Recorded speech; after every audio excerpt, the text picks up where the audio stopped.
ನಮಸ್ತೆ ಕರ್ನಾಟಕ 1 ಟಿವಿಗೆ ಸ್ವಾಗತ. ಸರ್ಕಾರಿ ನೌಕರರಿಗೆ ತಿಂಗಳು ಪೆನ್ಷನ್ ಬರುವುದು ಸಹಜ. ಆದರೆ ಕೂಲಿ ಕಾರ್ಮಿಕರು, ರೈತರು, ಬಡವರು, ಅಸಂಘಟಿತ ವಲಯದವರು, ಕಡಿಮೆ ಆದಾಯ ಹೊಂದಿದವರಿಗೂ ತಿಂಗಳು ಪಿಂಚಣಿ ಬರುವಂತ ಯೋಜನೆಯನ್ನ ಕೇಂದ್ರ ಸರ್ಕಾರ ಪರಿಚಯಿಸಿದೆ. ವಿಶೇಷವಾಗಿ ಬಡವರಿಗೆಂದೇ ಅಟಲ್ ಪಿಂಚಣಿ ಯೋಜನೆಯನ್ನ ಜಾರಿ ಮಾಡಲಾಗಿದೆ. ತಿಂಗಳಿಗೆ 100 ರಿಂದ 200 ಕಟ್ಟುವ ಮೂಲಕ ವೃದ್ಧಾಪ್ಯದಲ್ಲಿ ತಿಂಗಳಿಗೆ 5,000 ರೂಪಾಯಿ ಪಿಂಚಣಿಯ ಜೊತೆಗೆ ಲಕ್ಷಾಂತರ ಹಣವನ್ನ ಪಡೆಯಬಹುದು.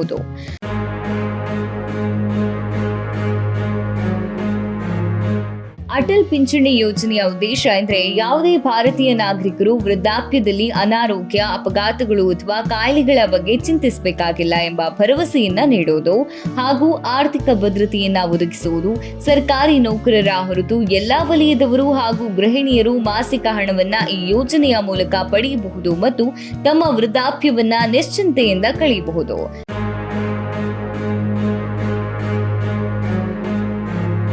ಬಡವರ್ಗಕ್ಕೆ ಸಹಾಯವಾಗಲೆಂದು ಅಟಲ್ ಪಿಂಚಣಿ ಯೋಜನೆಯನ್ನ 2015ರಲ್ಲಿ ಕೇಂದ್ರ ಸರ್ಕಾರ ಆರಂಭಿಸಿತ್ತು. ಕೇವಲ 45 ರೂಪಾಯಿ ಕಟ್ಟುವ ಮೂಲಕ ತಿಂಗಳಿಗೆ 1,000 ರಿಂದ 5,000 ರೂಪಾಯಿವರೆಗೆ ತಿಂಗಳ ಪೆನ್ಷನ್ ಪಡೆಯಬಹುದು. ಇನ್ನು ತಿಂಗಳಿಗೆ ಎಷ್ಟು ಹಣ ಬ್ಯಾಂಕಿಗೆ ಕಟ್ಟಬೇಕು ಎನ್ನುವುದು ಪ್ರಸ್ತುತ ವಯಸ್ಸು ಹಾಗೂ ಎಷ್ಟು ಪೆನ್ಷನ್ ಬೇಕು ಎನ್ನುವುದರ ಮೇಲೆ ನಿರ್ಧರಿಸಲಾಗುತ್ತೆ.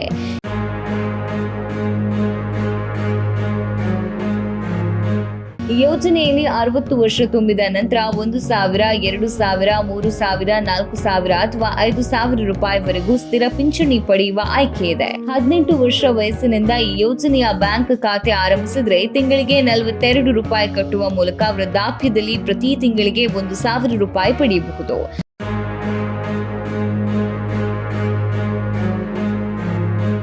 ಆದ್ರೆ 1,000 ತೀರಾ ಕಡಿಮೆ ಎನಿಸಿದ್ರೆ 5,000 ಉತ್ತಮ ಮೊತ್ತ ಆಗಿದೆ. ನೀವು ಎಷ್ಟು ವರ್ಷದಿಂದ ಖಾತೆ ತೆಗೆಯಲು ಆರಂಭಿಸ್ತೀರಿ ಎನ್ನುವ ಆಧಾರದ ಮೇಲೆ ಹಣ ಕಟ್ಟುವ ದರವು ಏರಿಕೆ ಆಗುತ್ತೆ.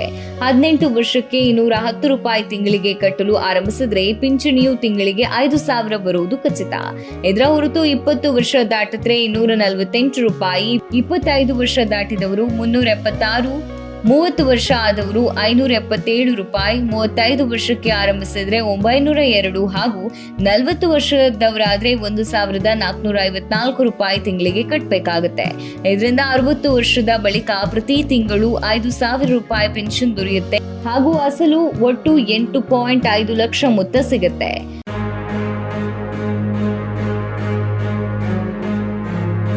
ಇದರ ಕೆಲವು ಸೌಲಭ್ಯಗಳೇನೆಂದ್ರೆ, ಈ ಖಾತೆ ತೆರೆದವರು 60 ವರ್ಷದ ಒಳಗೆ ಕಾಯಿಲೆ ಅಥವಾ ಅಪಘಾತಕ್ಕೆ ಒಳಗಾದ್ರೆ ಖಾತೆಯನ್ನ ಸ್ಥಗಿತಗೊಳಿಸಿ ಅದರಲ್ಲಿ ಒಟ್ಟು ಮೊತ್ತವನ್ನ ನೀಡಲಾಗುತ್ತೆ. ಇಲ್ಲವೇ 60 ವರ್ಷದ ಒಳಗೆ ಮರಣ ಹೊಂದಿದ್ರೆ ಅವರ ಸಂಗಾತಿಯು ಹಣ ಪಾವತಿಯನ್ನ ಮುಂದುವರಿಸಬಹುದು. ಅಥವಾ ಪಿಂಚಣಿ ಪಡಿತಾ ಇರುವಾಗ ಮರಣ ಹೊಂದಿದ್ರೆ ಅವರ ಸಂಗತಿಗೆ ಪಿಂಚಣಿ ಸೌಲಭ್ಯ ಸಿಗುತ್ತೆ. ಇಲ್ಲವೇ ಇಬ್ರು ಸಾವನ್ನಪ್ಪಿದ ನಂತರ ನಾಮಿನಿಯು ಆ ನಿಧಿಯನ್ನ ಪಡಿತಾರೆ.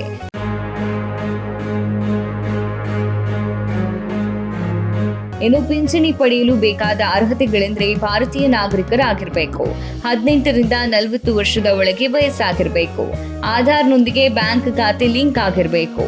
ಆದಾಯ ತೆರಿಗೆ ಕಟ್ಟುವವರು ಈ ಯೋಜನೆ ಸೌಲಭ್ಯ ಪಡೆಯಲು ಸಾಧ್ಯ ಇಲ್ಲ.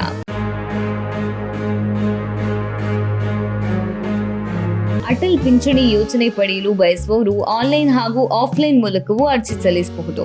ಆಫ್ಲೈನ್ ಮೂಲಕ ಖಾತೆ ತೆರಿಬೇಕೆಂದ್ರೆ ನಿಮ್ಮ ಉಳಿತಾಯ ಖಾತೆಯನ್ನ ನಿರ್ವಹಿಸ್ತಾ ಇರುವ ಬ್ಯಾಂಕ್ ಅಥವಾ ಅಂಚೆ ಕಚೇರಿಗೆ ಭೇಟಿ ನೀಡಿ ಈ ಯೋಜನೆಯ ಫಾರ್ಮ್ ಪಡೆಯಿರಿ ಹಾಗೂ ಫಾರ್ಮ್ ಭರ್ತಿ ಮಾಡಿ ಅದರೊಂದಿಗೆ ನಿಮ್ಮ ಆಧಾರ್ ಕಾರ್ಡ್ನ ಫೋಟೋ ಕಾಪಿಯನ್ನ ಸೇರಿಸಿ ಕೊಡಿ. ಬ್ಯಾಂಕ್ ಅವರು ರಶೀದಿಯನ್ನ ಒದಗಿಸುತ್ತಾರೆ. ನಂತರ ನೀವು ನೀಡಿದ ಮೊಬೈಲ್ ಸಂಖ್ಯೆಗೆ ಕನ್ಫರ್ಮೇಷನ್ ಮೆಸೇಜ್ ಬರ್ತದೆ. ಹೀಗಾಗಿ ಫಾರ್ಮ್ ಅನ್ನ ಸಲ್ಲಿಸುವಾಗ ಸರಿಯಾದ ಮೊಬೈಲ್ ಸಂಖ್ಯೆಯನ್ನ ಒದಗಿಸುವುದು ಕಡ್ಡಾಯ ಆಗಿದೆ.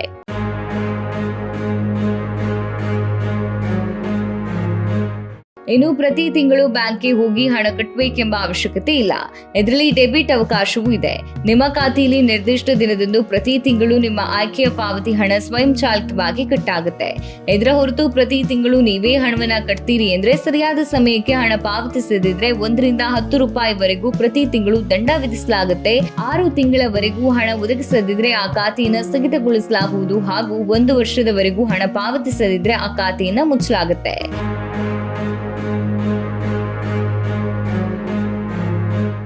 ಅಟಲ್ ಪಿಂಚಣಿ ಯೋಜನೆ ಅತ್ಯಂತ ಉಪಯುಕ್ತವಾದ ಯೋಜನೆಯಾಗಿದೆ. ಈಗಾಗಲೇ 6.65 ಕೋಟಿ ಭಾರತೀಯರು ಇದರ ಸೌಲಭ್ಯ ಪಡಿತಾ ಇದ್ದಾರೆ. ವೃದ್ಧಾಪ್ಯವನ್ನ ನಿಶ್ಚಿಂತೆಯಾಗಿ ಕಳೆಯಲು ಬಯಸುವವರು ಅಟಲ್ ಪಿಂಚಣಿ ಯೋಜನೆ ಸೌಲಭ್ಯ ಪಡೆಯುವುದು ಉತ್ತಮ. ಇದಾಗಿತ್ತು ಅಟಲ್ ಪಿಂಚಣಿ ಯೋಜನೆಯ ಕುರಿತು ಸಂಪೂರ್ಣ ಮಾಹಿತಿ. ಮುಂದಿನ ಸಂಚಿಕೆಯಲ್ಲಿ ಮತ್ತಷ್ಟು ವಿಚಾರಗಳೊಂದಿಗೆ ಸಿಗ್ತೇವೆ. ಇದು 1 ಪಾಯಿಂಟ್ ಟಿವಿ.